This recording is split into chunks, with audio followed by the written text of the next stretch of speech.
Welcome to a special edition of Crawford County Outdoors. I'm Duane Kohler, and we are at the Beck residence today. Chef Lisa. Hello. What are we looking at here? We have my little herb garden that we put in a little bit ago. You mentioned this idea I did. a long time ago, and it kind of got on the back burner, but we got rolling on it here earlier this summer. Right.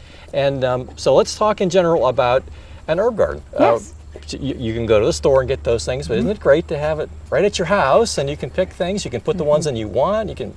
I like it. I've always done containers on the front porch or the back porch, and that's great, but I really wanted to have a little herb garden of my own in the ground. So this is perfect. It's perfect size. I mean, I'd like to add another one to it next year, because we did get a later start on it, so I couldn't find exactly all the herbs I wanted, but this is perfect. This is perfect size for me, and I love fresh herbs. And when we go in there and we make some things, just to have them, I like to cut some of them and sit them on a counter in a little vase, and the whole family can smell it, and it just smells wonderful. And fresh herbs are the best in your food. They are. So let's talk for a few minutes about putting this together. It's not a tremendous, it's not even like a whole weekend project. No, it's something it wasn't, like a few hours maybe kind of a project. Right, it wasn't a big deal at all. So we worked together on this. We did. I have a compost pile at my house.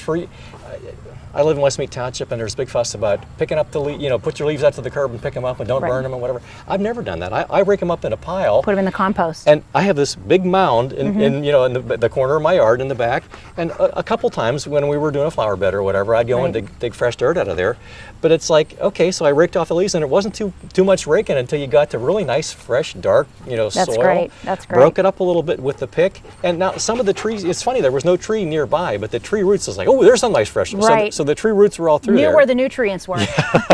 So broke it up a little bit and Right. got the shovel out there, and this maybe worked out to be maybe 3 or 4 wheelbarrow loads full of, and I think the compost makes really great topsoil for something like this. We talked a little bit more about the organic fertilizer after. Sure, we used a little bit of that too. Organic fertilizer, yeah. Definitely, yes. I'm a big fan of, don't burn your leaves, make compost. Use There's something, it's natural, it's Absolutely.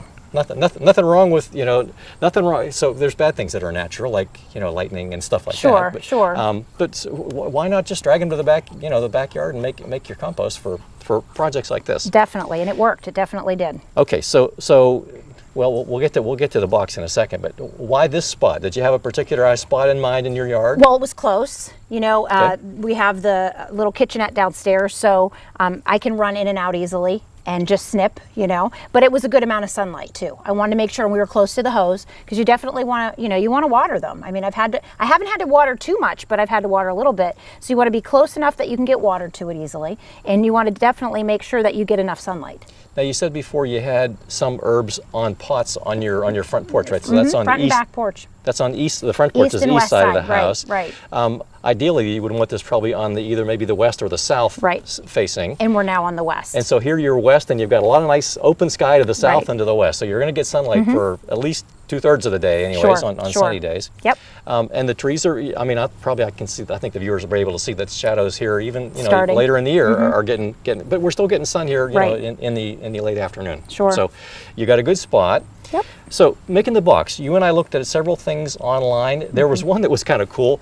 You can see the rebar at the cornice here. That's kind of helping keep it in place, keeping it stable, keeping it from moving around. But they took like twigs out of the, and it looked like a bird's nest. It did. It was very organic looking, and it was cool. My fear, because Duane and I had looked at these different options, was the dog was going to get a hold of that and decide to pull stick by stick to have us fetch the stick. Yeah. Yes. So I went away with that. We didn't go with that idea. In that case, you pounded the rebar stakes down into the ground, and then you wove sticks that and changed and wove them the opposite way. And it was very cool looking. To me, it looked like a bird's nest, or like I don't know. Definitely nature. Very natural. Yes. And then you lined it with burlap so that the dirt wouldn't fall out between the sticks. Right.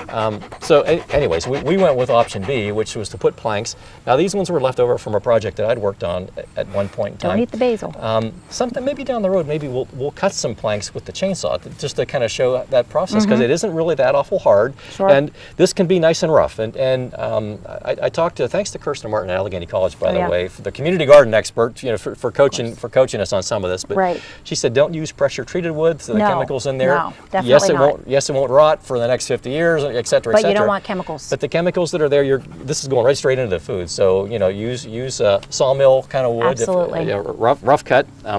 So yeah, this is actually a hemlock board that was left over from a project that I had going.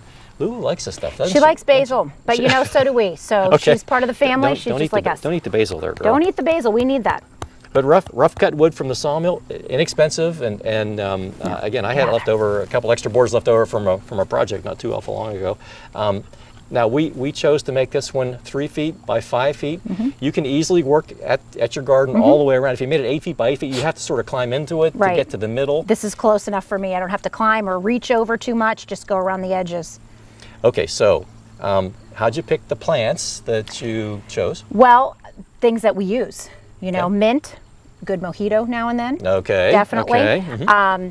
Parsley, always using parsley for various things. Decoration, garnishing foods, and flat leaf parsley we did. Cilantro, salsa here and there.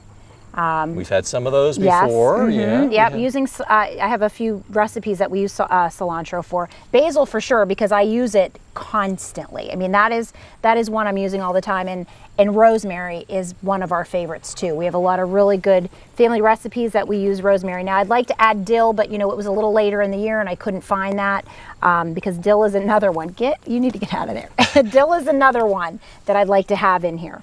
Any special, anything special about the way that you planted them or the arrangement of how you planted them? No, I just separated them because I know that some of these could come back in the spring and they will get bigger. So I just put a little space between them. So I didn't do anything special. Now at my house we had done something similar, a similar size actually, and the basil, I think the neighborhood chipmunks or rabbits or They somebody like it. just ate that basil right down to the ground. The mint comes back every year. Right. We have oregano, it comes back every year. Parsley probably come back. Parsley comes back, and chives. Right, chives comes back. definitely. That's another one that's really good too that I don't have in And here. I've tried the basil every time to put it back in there, and it always seems to go. So that Yeah. one, when it has survived, it's been on a flower pot up on the deck. Right. But I put posts in the ground all the way around, and they sort of it's been probably 15 years now that I put that in, and they sort of crumbled or whatever. But the herb garden's still there. Right. And it's like more like an herb mound now, I guess. And but that's okay because you use it. And it, like I said earlier, the fresh herbs are so much. I mean, they add something special to your meal. Every time I use them, I hear that, from other people too. There's just something special about this, and I say it's the fresh herbs. So we're looking for some nice organic fertilizer, and Yes.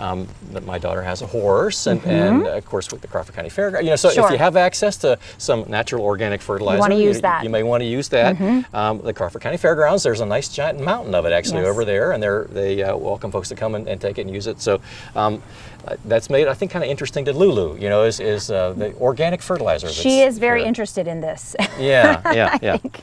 So maybe also a next year project will be to put some mulch on the top. Again, a different type of natural organic Right, fertilizer. definitely. But it makes it easy to sort of keep. I see a weed right there. So it makes it easy to kind of identify those weeds and get them out of there. Yeah, you don't have as much when you use the mulch. For One sure. thing we did do that was as we were reading up on this ahead of time, layered the bottom of it with newspaper to Right. kind of keep things from instantly coming up through, and that's not going to prevent moisture from coming either Right. up or down. Or down, yes. But it does hopefully for the first year anyways help it to not get the weeds coming up through right away. The other thing about the mulch is it helps keep the moisture in.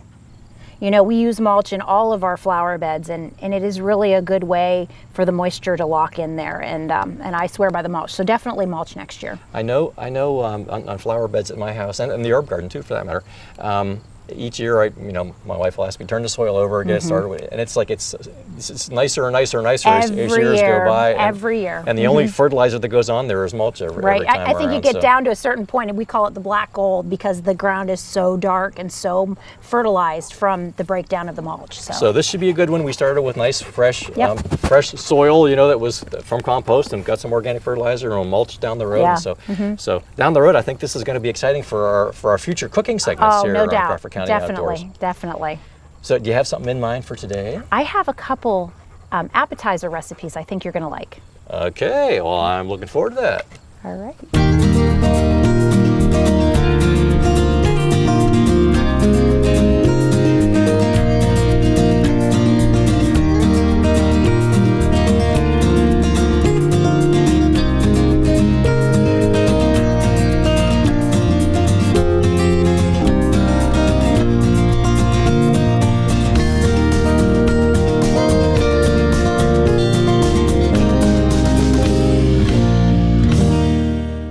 So Lisa, why do you suppose it is that my favorite part of Crawford County outdoors is when we come indoors? Maybe it's because we're going to have something good to eat. I was going to say it has something to do with the food, I believe. Yeah. I believe. I'm sure of that.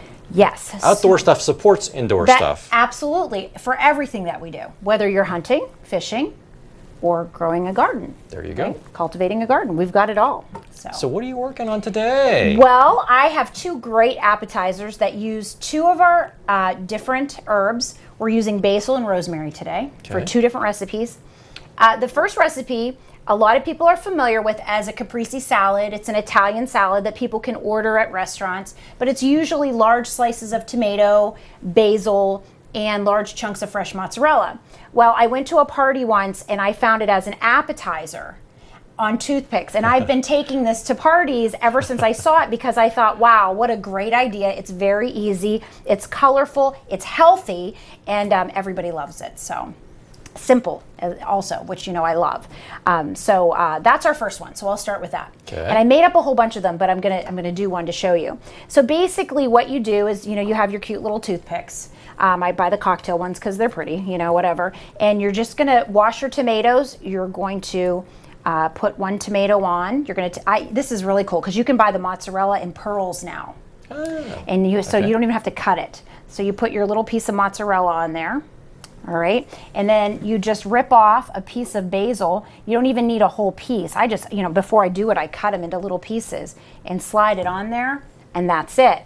So I like to put them on a nice plate, and you're going to drizzle them with a couple different things. You're going to drizzle a little bit of olive oil over it. Okay. Now, do you have a particular favorite kind of olive oil? The EVOO, the extra virgin? Yeah, the extra virgin, and I'll tell you, the best kind is the kind that you can get from Italy if you can get it. I had a friend who gave me a basket of extra virgin olive oil and balsamic vinegar that came directly from Italy. Is the best. So, it's hard to get that here, and I don't always have that. But extra virgin olive oil, and, sometimes the more expensive is the better in that case. So you just drizzle a little bit of that on there. You don't need a lot. And then you take balsamic vinegar and you want to reduce it. So what you're doing is you're putting it in a pan and you're heating it up, and you add a little bit of sugar. You can add regular sugar. I use a little bit of honey. And you heat it up until it starts to reduce a little bit, and then it gets thicker. Now, how do you know when it's reducing? When it starts to thicken up. You feel it getting thicker. You can tell because you're constantly stirring it. Okay. And I don't like to go, I've done it where I've not really paid attention, and it became too thick, and then it hardens like candy. I'll say caramelized. Is It that caramelizes, what yes, the word? Okay. and you don't want that to happen because Okay. you cannot even eat it. It's like worse than the worst kind of caramel. And you just drizzle that on there. It's really pretty.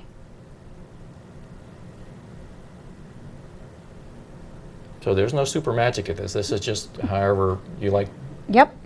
Okay. Yeah, there's nothing fancy about this. It's very simple. And then I'm just going to do a little salt. I like to use the kosher salt. You can use sea salt. You can use whatever you want. And a little bit of pepper. And you're done. Wow. Yeah. Well, that was easy. You It weren't is. kidding. I know. No, it's very simple. And you take that to a party. I take the top off, and it's like, wow, look at that. It's pretty. It's yeah. It is, and it's healthy. I mean, you've got your tomato, you've got your protein and calcium, and you've got fresh basil. It doesn't get any better than that. So maybe later you can coach me on proper technique to eat that. I definitely will. Okay. After we get through our next one. Okay. All right. So we'll set this aside, and the next appetizer I have is a new recipe, and it uses rosemary.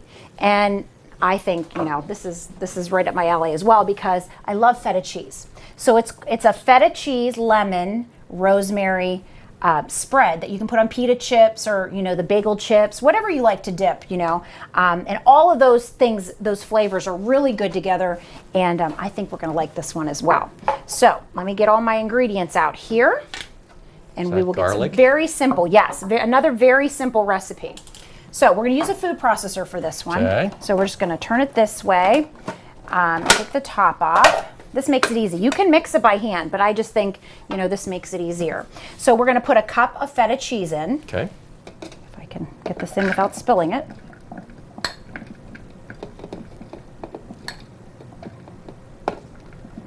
feta cheese popular in some of those Greek recipes Yes. that come around to my house Yes, oftentimes. I agree. Okay. Okay, we have about 4 ounces of cream cheese, and I use the Greek, and I've talked about that before because it's higher in protein, and I like to use that. Bring it to room temperature, of course. So I'm going to put that in there. And next, I have 1 garlic clove minced. Smell that, smells great. And then I have 3 tablespoons of chopped finely fresh rosemary. Okay. Now the chopping, I mean, we're just, there's Oh, no just- super magic to that. You're just, No, just keep your Okay. fingers out of the way. okay. And then I'm Now going to... you talked before about fresh herbs versus drying them out. You can still dry them out and can- use them later on after growing season's over with, right? Absolutely, and it's easier for some than others. You know, you can take parsley, wash it, dry it, stick it in a bag right on the stems. And what I do with that is, you know, when I'm ready, I just squeeze the frozen bag, pull out a little bit, and throw it in my soups and things. Other ones you hang to dry and then you cut up, but you know, you just have to research which herbs you have and which ones dry the best way and how to do it, because there are various ways to do them. I'm already thinking ahead of these nice venison recipes, and I'm sure Well, coming this fall here. Venison and rosemary go very well together in our Okay. house, so we've got a recipe for that. So then I have about 2 tablespoons of fresh lemon juice, and now the magic. And let's turn this on. It's gonna be a little loud, but here we go.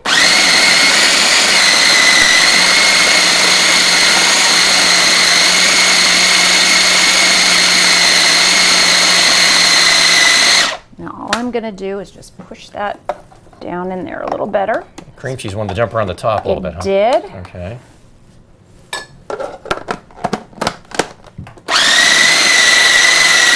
It's all incorporated.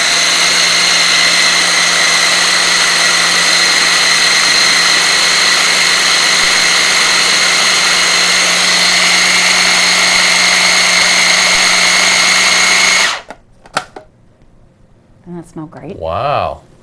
And that was about a minute, maybe, something like that. About wasn't- that. You know, until it's wasn't all too long. incorporated. You Okay. know, just until you can get that all through there.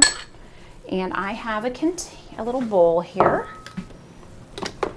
We'll scoop some out, put it in there. It's nice to take to a party too.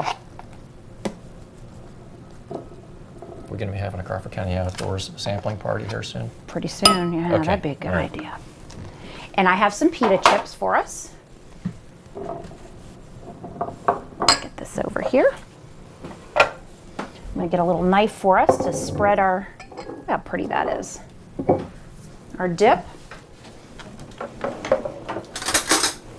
Okay, so what do we try first? You wanna go for one of these? Yes. Okay, so it's just a matter of making sure it's got some good stuff on there and Just just, splash it around in the yep, drizzle. yep, and then you just kind of pop it in. That's awesome. It's one of my favorites. I'm not sure that maybe I better try another one. Maybe you should, just to make sure it's okay. Okay. I will too, because I love them. Yeah, it's okay. Really good, as a matter of fact. Thank you. I like that. That's a good one. Okay, so our next one, here, Duane, I will make you a pita chip. I'll find you a good one. Oh, it's nice and soft too. There you go. Find a good one too. I'm being polite, and it's very hard. I'm- I'm waiting. You are for so this one. polite, Duane. Here we go. Cheers. Okay. Wow. That's really good. How about that? All from the herb garden. Yep. Okay. One more time. Make the sales pitch. Can I? Oh, finish your chip. And while you're making the sales pitch, can I make myself? Go one for more? it. Okay. Making an herb garden in your backyard. Herb garden in your backyard, it's the right thing to do.